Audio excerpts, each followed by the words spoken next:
তো এখানে দেখো দশম শ্রেণীর 50 জন শিক্ষার্থী গণিত বিষয়ে প্রাপ্ত নম্বরের গণসংখ্যা নিবেশন সারণী দেওয়া হলো।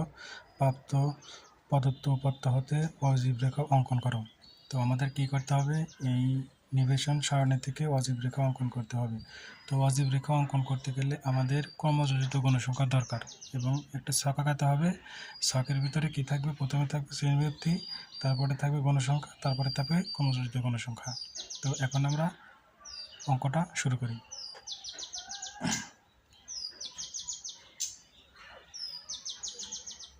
প্রদত্ত উপাত্ত হতে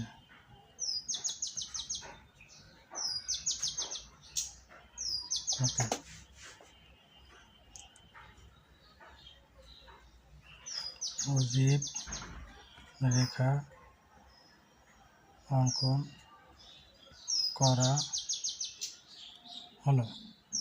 তো আমাদের অজীব রেখা অঙ্কন করতে গেলে আমাদের একটা ছক আঁকাতে হবে। তো দেখো ছকটা হবে এরকম। তো দেখো আমরা কি করলাম, আঁকিয়ে নিলাম। এখানে প্রাপ্ত নম্বর, এখানে গণসংখ্যা, এখানে ক্রমযোজিত গণসংখ্যা। তো প্রাপ্ত নম্বর হচ্ছে 31 থেকে 40, 41 থেকে 50, অর্থাৎ এই সংখ্যাগুলো আমাদের এখানে যা আছে সেই সংখ্যাগুলো এখানে লিখতে হবে, আর গণসংখ্যা এখানে যা আছে সেই গণসংখ্যাগুলো এখানে লিখতে হবে। আর ক্রমযোজিত গণসংখ্যা লেখার নিয়ম হচ্ছে এখানে 6 6 থাকবে, 6-এর সাথে 8 যোগ করলে 8 আর 6 যোগ করলে 14, 14-এর সাথে 10 যোগ করলে হবে কত, 24, 24-এর সাথে 12 যোগ করলে হবে 36, 36-এর সাথে 5 যোগ করলে হবে 41, 41-এর সাথে 7 যোগ করলে হবে 48, 48-এর সাথে 2 যোগ করলে হবে 50। অর্থাৎ গণসংখ্যাগুলো যোগ করলে n সমান হবে হচ্ছে 50। মনে রাখতে হবে সর্বশেষ সংখ্যা যা আসবে আর এখানকার n এর মান সেম সংখ্যা আসতে হবে। তো আমাদের ক্রমযোজিত গণসংখ্যা বের করলাম। এখন আমরা কি অজীব রেখা অঙ্কন করব। তো অজীব রেখা অঙ্কন করতে গেলে আমাদের একটা গ্রাফ দরকার, এবং গ্রাফটা কিভাবে আমরা অঙ্কন করব এখন সেটা দেখাচ্ছি। তো এটা হচ্ছে আমাদের গ্রাফ। তো গ্রাফের এইদিকে যাবে আমাদের ক্রমযোজিত গণসংখ্যা, আর এইদিকে আসবে হচ্ছে x অক্ষ বরাবর শ্রেণীব্যক্তি। তো আমরা দেখছি ক্রমযোজিত গণসংখ্যার মানগুলো অনেক বড় হয়ে গেছে। তো এত বড় মান গ্রাফে করলে গ্রাফটা অনেক বড় হয়ে যায়। এই জন্য আমরা কি করব, এই গ্রাফের প্রতি এক ঘর সমান 2 একক ধরব। এক ঘর সমান 2 একক ধরবো, 2 একক ধরে গ্রাফটা অঙ্কন করব।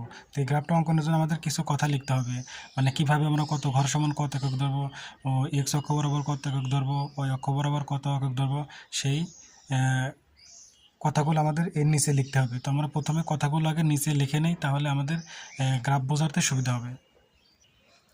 তো দেখো, ছক কাগজে এক্স অক্ষ বরাবর শ্রেণীব্যক্তি নিয়ে এবং ওই অক্ষ বরাবর ক্রমযোজিত গণসংখ্যা ধরে, অর্থাৎ ওই অক্ষ বরাবর নেব আমরা ক্রমযোজিত গণসংখ্যা, আর এক্স অক্ষ বরাবর নেব শ্রেণীব্যক্তি নিয়ে প্রতি ক্ষেত্রে ক্ষুদ্রতম বর্গের এক ঘর সমান 2 একক ধরে অজীব রেখা অঙ্কন করা হলো।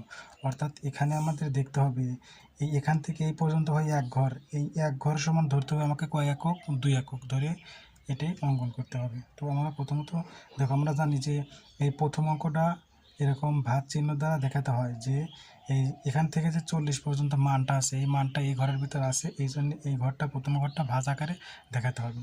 তো এখন দেখো আমরা অঙ্কনটা শুরু করা যাক। তো দেখো আমাদের এখানে এই 31 থেকে 40, অর্থাৎ 40-এর ঘরে আমাদের দেখো কত আছে, কত আমাদের 6।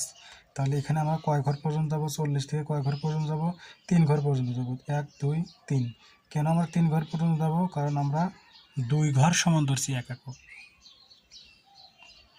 আমরা এই এক ঘর সমান ধরছি 2 একক। তাহলে 6 ঘর পর্যন্ত যেতে হবে, তাহলে 6-কে 2 দ্বারা ভাগ করলে কত হয়, 3, আমাদের 3 ঘরে যেতে হবে। তাহলে এটা গেল, এটা আমরা এটা বিন্দুতে আঁকা দিলাম।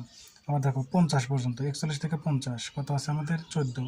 তাহলে 14 যেহেতু আছে, যেহেতু আমরা এক ঘর সমান 2 একক ধরছি, তাহলে 14 যেহেতু আছে আমাদের যেতে হবে কয় ঘর পর্যন্ত, 7 ঘর পর্যন্ত।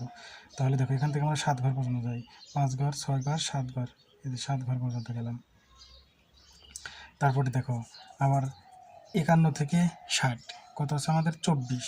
তো 51 থেকে 60 পর্যন্ত 24 গেলে আমাদের যেতে হবে কয় ঘর, 12 ঘর পর্যন্ত। কেন, কারণ এক ঘর সমান 2 একক ধরা হয়েছে, তাহলে আমরা 12 ঘর পর্যন্ত যাই। এটা হচ্ছে 10 11 12, আমরা 12 ঘর পর্যন্ত গেলাম। তারপরে দেখো 61 থেকে 70 আমাদের ক্রমযুক্ত গণসংখ্যা কত আছে 36। তো দেখো 61 থেকে 70 ক্রমযুক্ত গণসংখ্যা 36, 36 মানে আমাদের কয় ঘর যেতে হবে, 36-এর অর্ধেক 18 ঘর। তো এটা যদি 10 হয়, 15, 16, 17, 18 আমাদের এই ঘর পর্যন্ত যেতে হবে, এই ঘর। তারপরে দেখো 71 থেকে 80 থেকে আমাদের 41 আছে। তো দেখো আমাদের 71 থেকে 80 41, তাহলে 41-এর অর্ধেক কত, 21.5, তাহলে আমাদের 21.5 ঘর পর্যন্ত যেতে হবে। তো এটা আমাদের 20 ঘর, এটা 21 ঘর, তার মানে এই যে মাঝখান সংখ্যাটা যেতে হবে আমাদের 21.5। তারপরে দেখো 81 থেকে 90 আমাদের কত আছে 48, তার মানে আমাদের অর্ধেক ঘর যেতে হবে। তো অর্ধেক ঘর কত আসে আমাদের 24 দুগুণ 48, তাহলে আমাদের এখানে কত ঘর যেতে হবে 24 ঘর। তো এটা যদি 20 হয়, 21, 22, 23, 24, এই আমরা 24 ঘর পর্যন্ত গেলাম। তারপরে দেখো লাস্ট আছে কত আমাদের 91 থেকে 100 কত 50 ঘর। তাহলে 50 ঘর মানে কত, অর্ধেক, যেহেতু আমাদের এক ঘর সমান 2 একক ধরা হয়েছে, তাহলে আমরা অর্ধেক গেলে কত যাবে 25 ঘর পর্যন্ত। তো দেখো আমরা এখান থেকে কত ঘর পর্যন্ত উঠবো, 25 ঘর পর্যন্ত। তো 5, 10, 15, 20, 25 ঘর হয় আমাদের এই ঘর, এই ঘর। তো এখন আমাদের কি করতে হবে, দেখো যে ঘরগুলো নিচে এই ঘরগুলো আমাদের অঙ্কন করে দেখাতে হবে। তো দেখো এখান থেকে আমরা এটা অঙ্কন করে দিচ্ছি, এটা অঙ্কন করলাম, এখান থেকে এটা ছেদ করে দিয়ে দেবো, এখান থেকে দেখো আমরা এটা সেট করে দেব, এখান থেকে এটা সেট করে দেব, আবার এখান থেকে দেখো এটা, আর এখান থেকে এটা। তো এইভাবে আমাদের কি করতে হবে, অজীব রেখাটা অঙ্কন করতে হবে। মনে রাখবার, কারণ আমাদের এই ক্রমযুক্ত গণসংখ্যার মানগুলো বেশি আসার কারণে, বড় আসার কারণে আমরা কি করেছি, এক ঘর সমান 2 একক ধরে এই অজীব রেখাটা অঙ্কন করলাম। তো আমাদের এইভাবে অজীব রেখা অঙ্কন করতে হবে। তো একটা অজীব রেখা অঙ্কন করা শিখতে পারলে আর সব অজীব রেখা এমনিতেই অঙ্কন করতে পারবা। তো এই হলো আমাদের অজীব রেখা অঙ্কন।